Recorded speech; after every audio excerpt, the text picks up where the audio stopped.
मुन्नी जिस वक्त दिलदार नगर में आई उसकी उम्र 5 साल से ज़्यादा ना थी। वह बिल्कुल अकेली ना थी। माँ बाप दोनों ना मालूम मर गए या कहीं परदेश चले गए थे। मुन्नी सिर्फ इतना जानती थी कि कभी एक देवी उसे खिलाया करती थी और एक देवता उसे कंधे पर लेकर खेतों की सैर कराया करता था। पर वह इन बातों का जिक्र कुछ इस तरह करती थी कि जैसे उसने सपना देखा हो। सपना था या सच्ची घटना, इसका उसे ज्ञान न था। जब कोई पूछता तेरे माँ बाप कहाँ गए, तो वह बेचारी कोई जवाब देने के बजाय रोने लगती और यूं ही उन सवालों को टालने के लिए एक तरफ हाथ उठाकर कहती ऊपर। कभी आसमान की तरफ देखकर कहती वहाँ। इस ऊपर और वहाँ से उसका क्या मतलब था, यह किसी को मालूम ना होता। शायद मुन्नी को यह खुद भी मालूम ना था। बस एक दिन लोगों ने उसे एक पेड़ के नीचे खेलते देखा और इससे ज़्यादा उसकी बाबत किसी को कुछ पता न था। लड़की की सूरत बहुत प्यारी थी। जो उसे देखता मोह जाता। उसे खाने पीने की कुछ फिक्र न रहती। जो कोई बुलाकर कुछ दे देता वही खा लेती और फिर खेलने लगती। शक्ल सूरत से वह किसी अच्छे घर की लड़की मालूम होती थी। गरीब से गरीब घर में भी उसके खाने को 2 कौर और सोने को एक टाट के टुकड़े की कमी न थी। वह सबकी थी, उसका कोई न था। इस तरह कुछ दिन बीत गए। मुन्नी अब कुछ काम करने के काबिल हो गई। कोई कहता जरा चाकर तालाब से यह कपड़े तो धोला। मुन्नी बिना कुछ कहे सुने कपड़े लेकर चली जाती, लेकिन रास्ते में कोई बुलाकर कहता बेटी कुएं से 2 घड़े पानी तो खींच ला। तो वह कपड़े वहीं रखकर घड़े लेकर कुएं की तरफ चल देती। जरा खेत से जाकर थोड़ा साग तो ले आ, और मुन्नी घड़े वहीं रखकर साग लेने चली जाती। पानी के इंतजार में बैठी हुई औरत उसकी राह देखते देखते थक जाती। कुएं पर जाकर देखती तो घड़े रखे हुए हैं। वह मुन्नी को गालियां देते हुए कहती आज से इस कलमुही को कुछ खाने को ना दूंगी। कपड़े के इंतजार में बैठी हुई औरत उसकी राह देखते देखते थक जाती और गुस्से में तालाब की तरफ जाती तो कपड़े वहीं पड़े हुए मिलते। तब वह भी उसे गालियां देकर कहती आज से इसको कुछ खाने को ना दूंगी। इस तरह मुन्नी को कभी कभी कुछ खाने को ना मिलता और तब उसे बचपन याद आ जाता, जब वह कुछ काम ना करती थी और लोग उसे बुलाकर खाना खिला देते थे। वह सोचती किसका काम करूं, किसका ना करूं। जिसे जवाब दूं वही नाराज हो जाएगा। मेरा अपना कौन है, मैं तो सबकी हूँ। उस गरीब को यह ना मालूम था कि जो सबका होता है वह किसी का नहीं होता। वह दिन कितने अच्छे थे जब उसे खाने पीने की और किसी की खुशी या नाखुशी की परवाह ना थी। दुर्भाग्य में भी बचपन का वह समय चैन का था। कुछ दिन और बीते। मुन्नी जवान हो गई। अब तक वह औरतों की थी, अब मर्दों की हो गई। वह सारे गांव की प्रेमिका थी, पर कोई उसका प्रेमी न था। सब उससे कहते थे मैं तुम पर मरता हूँ, तुम्हारे वियोग में तारे गिनता हूँ, तुम मेरे दिलो जान की मुराद हो।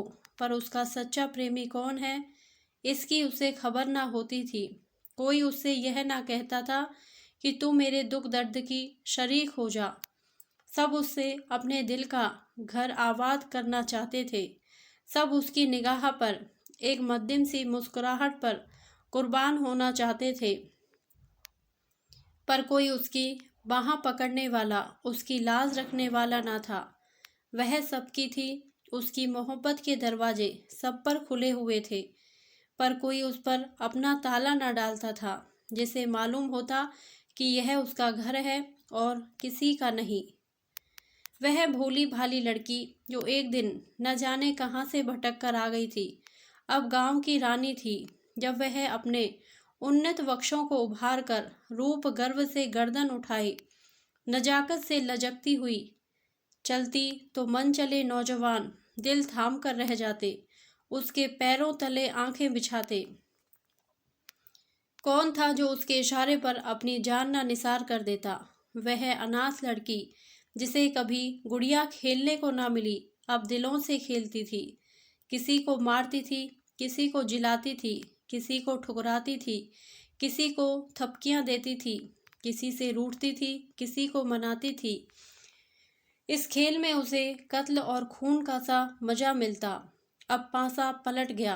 पहले वह सबकी थी, कोई उसका ना था। अब सब उसके थे, वह किसी की ना थी। उसे जिस चीज की तलाश थी वह कहीं ना मिलती थी। किसी में वह हिम्मत ना थी जो उससे कहता कि आज से तू मेरी है। उस पर दिल न्यौछावर करने वाले बहुतेरे थे, सच्चा साथी एक भी ना था। असल में उन सिरफिरों को वह बहुत नीची निगाह से देखती थी। कोई उसकी मोहब्बत के काबिल नहीं था। ऐसे पस्त हिम्मतों को वह खिलौनों से ज़्यादा महत्व न देना चाहती थी, जिनका मारना और जिलाना एक मनोरंजन से अधिक कुछ नहीं। जिस वक्त कोई नौजवान मिठाइयों के थाल और फूलों के हाल लिए उसके सामने खड़ा हो जाता तो उसका जी चाहता मुंह नोच लूं। उसे वह चीज़ें काल-कूट हलाहल जैसी लगती। उनकी जगह वह रूखी रोटियां चाहती थी, सच्चे प्रेम में डूबी हुई। गहनों और अशर्फियों के ढेर उसे बिच्छू के डंक जैसे लगते। उनके बदले वह सच्ची, दिल के भीतर से निकली हुई बातें चाहती थी, जिनके प्रेम की गंध और सच्चाई का गीत हो। उसे रहने को महल मिलते, पहनने को रेशम, खाने को एक से एक व्यंजन, पर उसे इन चीज़ों की आकांक्षा न थी। उसे आकांक्षा थी फूस के झोंपड़े, मोटे छोटे सूखे खाने। उसे प्राण घातक सिद्धियों से प्राण पोषक निषेध कहीं ज़्यादा प्रिय थे। खुली हवा के मुकाबले में बंद पिंजरा कहीं ज़्यादा चाहेता। एक दिन एक परदेसी गांव में आ निकला। बहुत ही कमजोर, दीनहीन आदमी था। एक पेड़ के नीचे सत्तू खाकर लेटा। एकाएक मुन्नी उधर से जा निकली। मुसाफिर को देखकर बोली, कहाँ जाओगे? मुसाफिर ने बेरुखी से जवाब दिया, जहन्नुम। मुन्नी ने मुस्कुराकर कहा, क्यों, क्या दुनिया में जगह नहीं? औरों के लिए होगी, मेरे लिए नहीं। दिल पर कोई चोट लगी है? मुसाफिर ने जहरीली हंसी हंसकर कहा, बदनसीबों की तकदीर में और क्या है, रोना धोना और डूब मरना, यही उनकी जिंदगी का खुलासा है। पहली 2 मंजिल तो तय कर चुका, अब तीसरी मंजिल और बाकी है। कोई दिन वह पूरी हो जाएगी, ईश्वर ने चाहा तो बहुत जल्द। यह एक चोट खाए हुए दिल के शब्द थे। जरूर उसके पहलू में दिल है, वरना यह दर्द कहाँ से आता। मुन्नी बहुत दिनों से दिल की तलाश कर रही थी। बोली, कहीं और वफा की तलाश क्यों नहीं करते? मुसाफिर ने निराशा के भाव से उत्तर दिया, मेरी तकदीर में नहीं, वरना मेरा क्या बना बनाया घोंसला उजड़ जाता। दौलत मेरे पास नहीं, रूप रंग मेरे पास नहीं, फिर वफा की देवी मुझ पर क्यों मेहरबान होने लगी? पहले समझता था वफा दिल के बदले मिलती है, अब मालूम हुआ और चीज़ों की तरह वह भी सोने चांदी से खरीदी जा सकती है। मुन्नी को मालूम हुआ मेरी नज़रों ने धोखा खाया है। मुसाफिर बहुत काला नहीं, सिर्फ सांवला। उसका नाक नक्शा भी उसे आकर्षक जान पड़ा। बोली, नहीं, यह बात नहीं, तुम्हारा पहला ख्याल ठीक था। यह कहकर मुन्नी चली गई। उसके हृदय के भाव उसके संयम से बाहर हो रहे थे। मुसाफिर किसी ख्याल में डूब गया। वह इस सुंदरी की बातों पर गौर कर रहा था। क्या सचमुच यहाँ वफा मिलेगी? क्या यहाँ भी तकदीर धोखा ना देगी? मुसाफिर ने रात उसी गांव में काटी। वह दूसरे दिन भी ना गया। तीसरे दिन उसने एक फूस का झोंपड़ा खड़ा किया। मुन्नी ने पूछा, यह झोंपड़ा किसके लिए बनाते हो? मुसाफिर ने कहा, जिससे वफा की उम्मीद है। चले तो न जाओगे, झोंपड़ा तो रहेगा। खाली घर में भूत रहते हैं। अपने प्यारे का भूत ही प्यारा होता है। दूसरे दिन मुन्नी उस झोंपड़े में रहने लगी। लोगों को देखकर ताज्जुब होता था। मुन्नी उस झोंपड़े में नहीं रह सकती।